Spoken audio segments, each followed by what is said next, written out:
So I'm loving this Secession War arc, and I think it's going to be interesting to see who survives all of this. Side note, I think we'll have a scenario where probably 3 to 4 characters make it past this catastrophe. If I had to put my money on it, I think Tserriednich and Morena make it, along with Kurapika and Hisoka, because who doesn't want to see those guys make it to the Dark Continent? But I wouldn't be surprised if none of them make it to the end because of Beyond Netero's evil plan to sacrifice them. Honestly, I'm so hyped because when this hiatus is over, imagine the bloodbath we are about to see. All the mob families will be fighting a full-out war. We get to see Prince Benjamin attempt to win the crown by killing all the other princes before his time runs out. And most of all, the rematch we have been waiting for between Hisoka and Crollo. Let me just say, if you thought the first fight was confusing, this is going to be a lecture on Hunter x Hunter physics.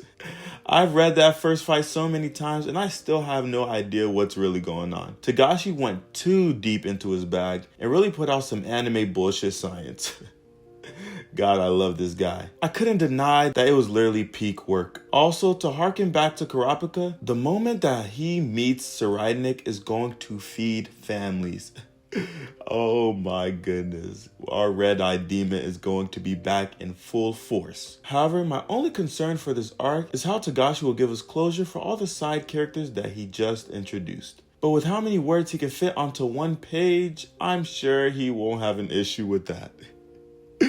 But now here's my other concern. How will he bring our 2 main protagonists back into the fold after this arc? And Togashi, please don't let us down because we need to see Gon and Killua reach the peaks of their powers. Because that small glimpse that we saw from Gon raging out in the Chimera arc has literally been ingrained in my memory and has already gone down as a top 5 moment in all of anime history. I hope that there is some sort of time skip where they become young adults, because we've only witnessed our guys as kids. However, I don't think there will be a time skip, and if there is one, it'll probably just be a couple months to a year. First, let's talk about how Gon gets to the Dark Continent. From the knowledge we have so far, it seems that Gon won't even be included in this arc, but if the Dark Continent is supposed to be the last arc, I don't see a scenario where 2 main protagonists won't even be in it. It just doesn't make any sense. Gon's whole story is about him finding his father Jing, and when he does, he doesn't really get that much satisfaction out of it because he says it felt like he met a cool uncle.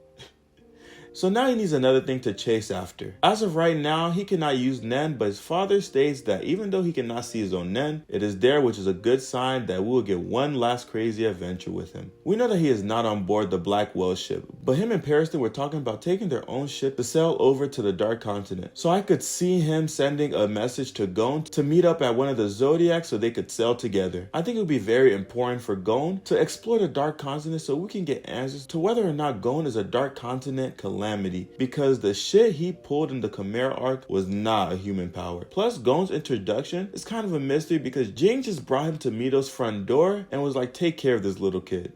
We were never even introduced to his biological mother, but I'm gonna create a separate video on that topic, so please stay tuned in. Next, I think Killua will probably enter the Dark Continent along with his father because they probably would do some boss training in this little time skip. And I won't lie, after seeing Killua handle one of the Royal Guards in the Chimera arc, I know he's going to be an absolute demon after Silva's done with him. He already is a demon, by the way, but you know what I mean. And after this training, Silva will realize that his son is ready to take on the Dark Continent. Side note, I think Silva knows the truth about Aluka and won't go to the Dark Continent without her, so this will be a very interesting storyline. Because Togashi has already kind of told us that Nanika is a Dark Continent calamity known as I. And we know that Zig-Zodic, who is a legendary member of the family, has already been to the Dark Continent, so that would be an interesting voyage for the rest of the Zodic family to follow as a tradition. Lastly, I've heard some rumors that Gyro is supposed to be the final villain of the story. Togashi has already hinted at him a few times in the manga, and he's a complete mystery. He does give final boss energy. I honestly thought that Beyond Netero was going to be the final boss because nothing about him seems good, and if he's Netero's son, you know he is about to be freaking broken. Also, there's word on the street that he too is a calamity of the Dark Continent. And maybe we get to see a 1v1 between them, which will be sensational.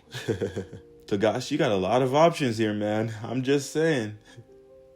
This story could go any way. Also, one important fact to know about Gyro is that he is also a calamity from the Dark Continent, and we already know how broken they are. Nanika was just the bare minimum, and we saw what she was capable of doing. So imagine the guy who's going to take on the mantle of being the final boss of Hunter x Hunter.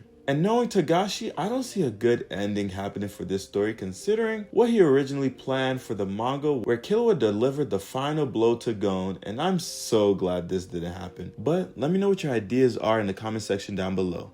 Take care.